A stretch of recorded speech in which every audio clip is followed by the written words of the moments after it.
et bienvenue pour un nouveau tutoriel débutant sur Affinity Designer. J'avais déjà fait un tutoriel sur Affinity Photo que vous pouvez retrouver dans les fiches. Dans ce tutoriel, nous allons voir comment utiliser un template. J'ai déjà fait un short à ce sujet, mais j'aimerais que ce tutoriel puisse être complet malgré tout. Et en plus, il est aussi destiné à mes clients, et donc j'aimerais qu'ils puissent savoir utiliser facilement mes templates, tout simplement. Pour les mêmes raisons, on verra aussi comment installer des assets et une palette de couleurs. Ensuite, nous allons visiter quelques outils utiles pour les débutants.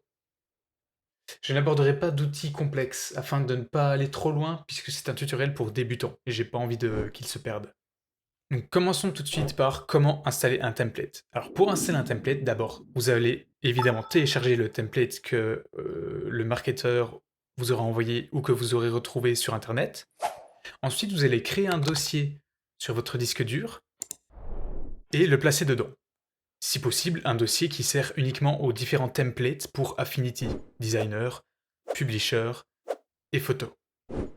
Ensuite, vous allez lancer Affinity et vous allez avoir cette fenêtre qui va s'ouvrir. Vous allez aller dans Modèle. Et dans Modèle, vous allez cliquer ici sur Ajouter un dossier. Hop. Et comme vous pouvez le voir ici, vous allez du coup rentrer sur votre disque dur au tel endroit où vous avez été dans Affinity, donc moi c'était pas au bon endroit. J'avais créé un dossier de template. Je peux faire sélectionner un dossier. Et maintenant vous voyez que tous les templates qui se trouveront dans ce dossier, que j'aurai importé, seront disponibles ici dans Affinity Designer. Ensuite il suffira de faire créer. C'est important parce que si vous faites modifier, vous allez modifier le template.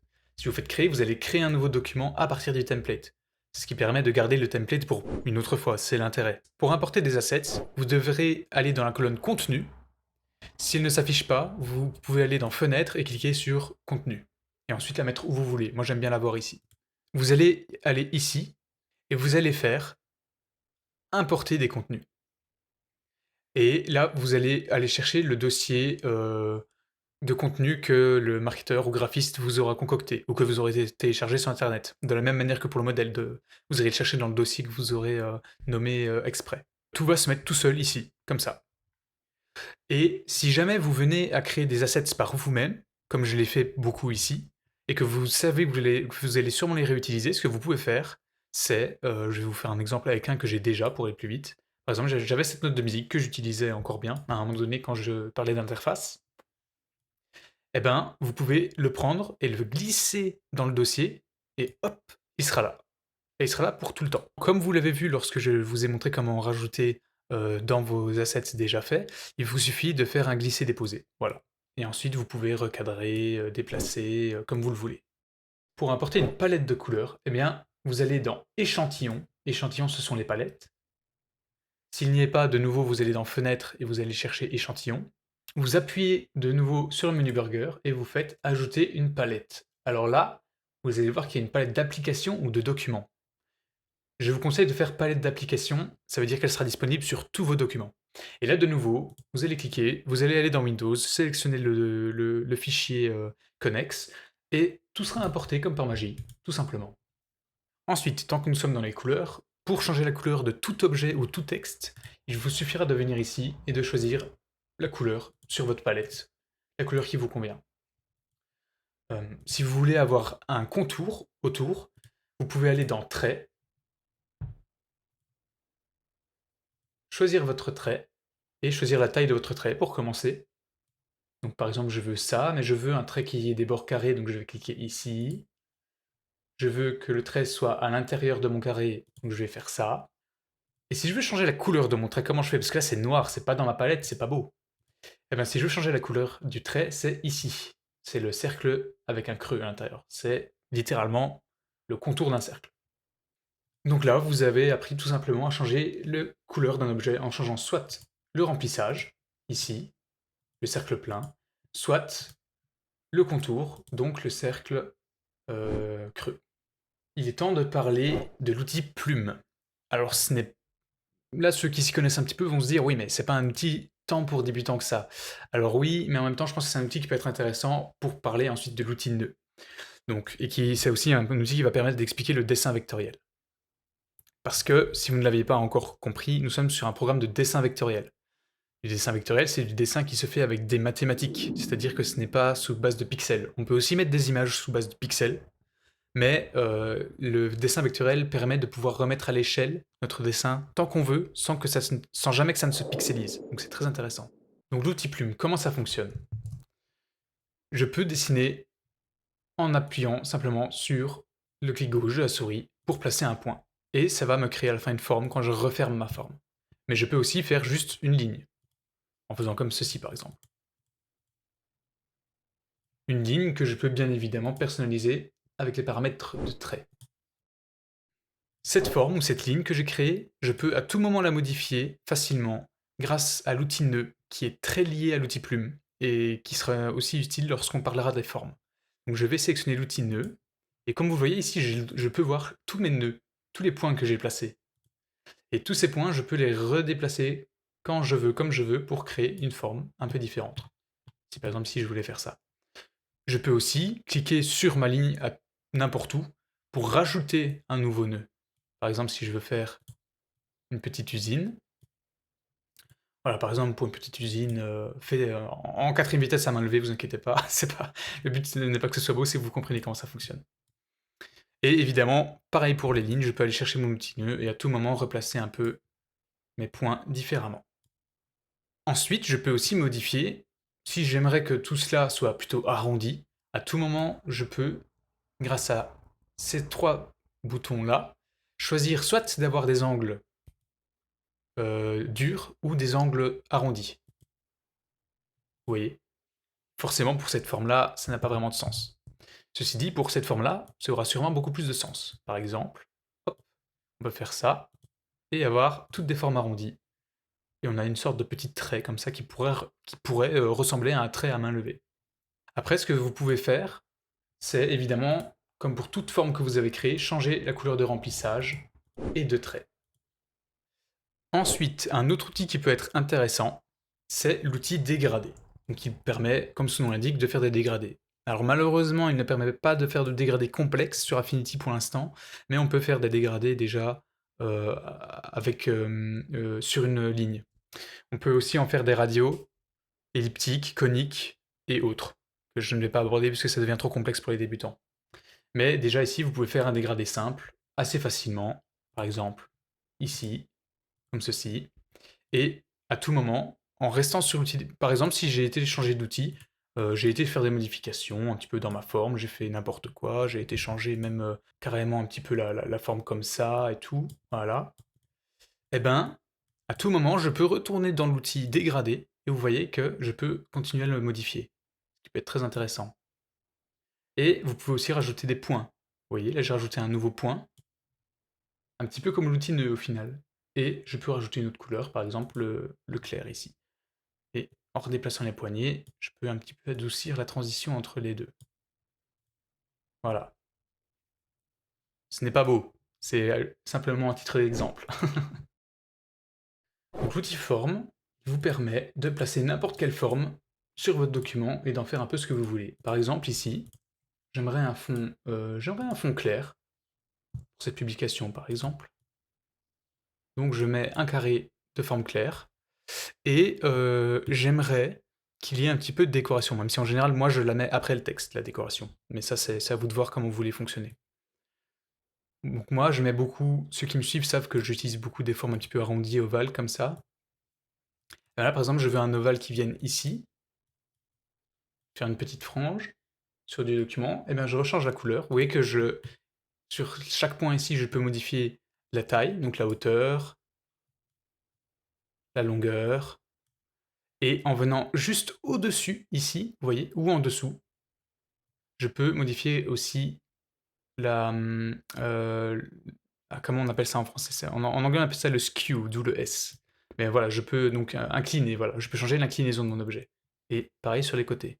Si vous n'êtes pas à l'aise avec ça, vous pouvez aussi utiliser les chiffres ici. Par exemple, si je veux qu'il fasse 800 pixels de haut, je peux mettre 800 dans H pour hauteur. Ici, dans la longueur, je voudrais 1500 pixels, ben, je peux taper 1500 dans la longueur. Et je voudrais qu'il soit incliné à, on va dire, à 0 degré. Parce que j'ai pas envie qu'il soit incliné. Eh ben, parce que je l'ai incliné sans faire exprès, par exemple. Eh ben, je tape 0. Et voilà, il n'est plus incliné. Alors évidemment, ça a changé un petit peu la hauteur ici. Je peux toujours remettre la hauteur à 800.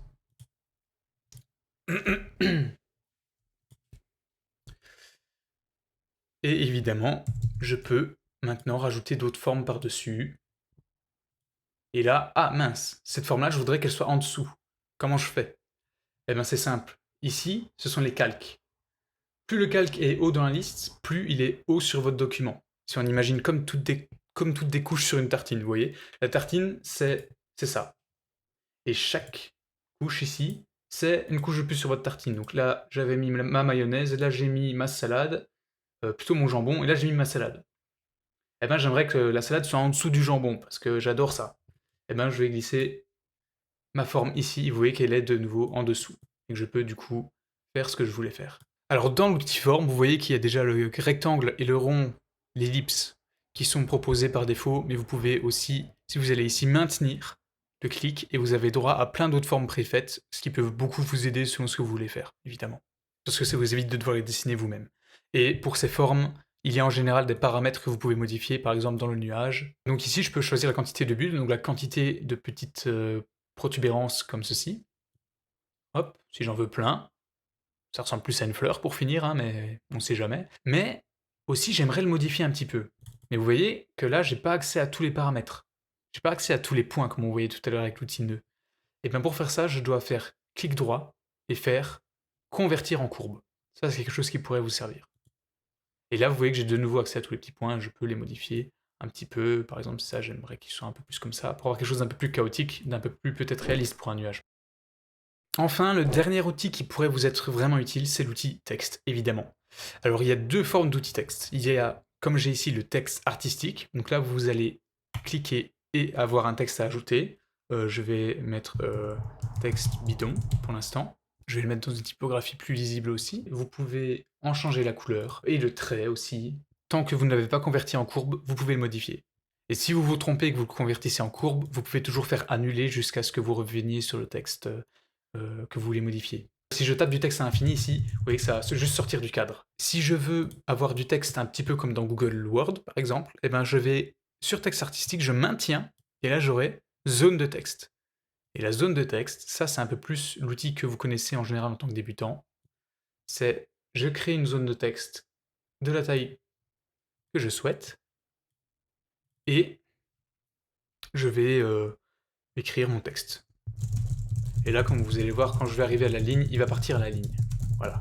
Par exemple, ici, je voudrais que ce soit ajusté à droite. Je peux le faire de manière plus standard, on va dire. Retenez que si vous voulez écrire du texte de façon assez standard, le meilleur outil, c'est l'outil zone de texte.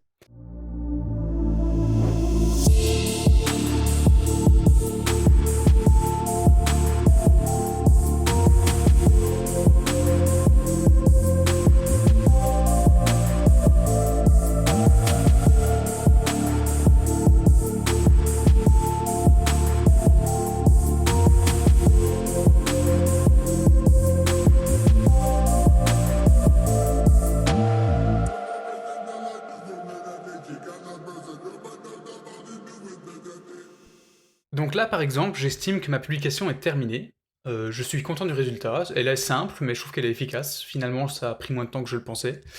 Eh bien, qu'est-ce que je vais faire? Tout simplement, je vais aller dans Fichier, Exporter, et là, je vais choisir mon format. Alors, en général, pour du web, on va choisir du PNG ou du JPEG.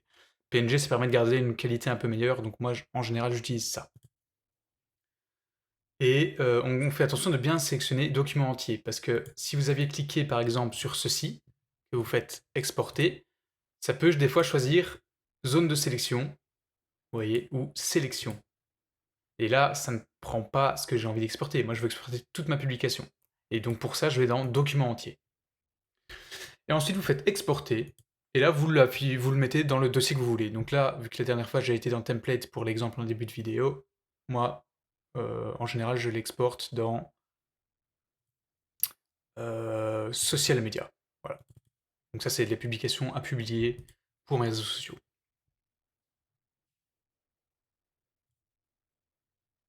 Et voilà, c'est tout, c'est exporté. Si votre ordinateur est plus lent, il risque d'y avoir une petite barre de charge et c'est tout. Et après, votre document est exporté. Si vous voulez le garder pour plus tard, vous pouvez toujours évidemment le sauvegarder quelque part, et vous l'aurez en format modifiable.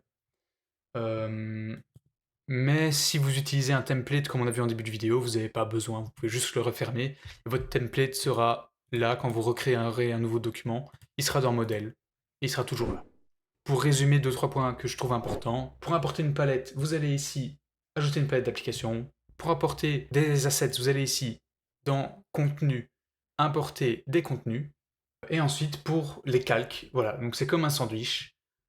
Et sachant que votre tartine du bas, c'est la couche la plus basse dans la liste. Et ça, c'est la tartine du haut, c'est la dernière couche. Voilà, j'espère que ce tutoriel vous aura plu, j'espère que j'ai été assez clair, parce que j'avoue que j'ai fait c'est un petit peu dans le rush, mais normalement c'est bon. J'ai sauté beaucoup d'outils parce que, comme j'ai dit, il y a plein d'outils qui ne vous serviront pas forcément. Bon, si vous voulez ajouter une photo, c'est comme dans n'importe quel document, hein. Vous allez sélectionner une photo, vous la glissez, déposez. Mais globalement, voilà, j'ai fait la plupart des outils de dessin vectoriel que vous utiliserez en tant que débutant. Surtout ça, les assets, les couleurs, les palettes, tout ce que vous allez importer qu'on aura fait pour vous en fait, qui va vous simplifier la vie pour faire vos publications. Comme vous voyez, l'interface n'est pas si compliquée que ça, il peut faire peur, mais en fait beaucoup de choses sont des choses qu'on ne regarde pas beaucoup, hein. Si vous avez des questions, n'hésitez pas à les poser en commentaire, et je vous dis à une prochaine pour un nouveau tutoriel, certainement sur Affinity Publisher, mais pas sûr, on verra. Ciao. I ain't on that shit, quick up my 50 gap. Boy, nigga, ass off, bitch, that's just how I react. I'm a real nigga, all about my 50 kid.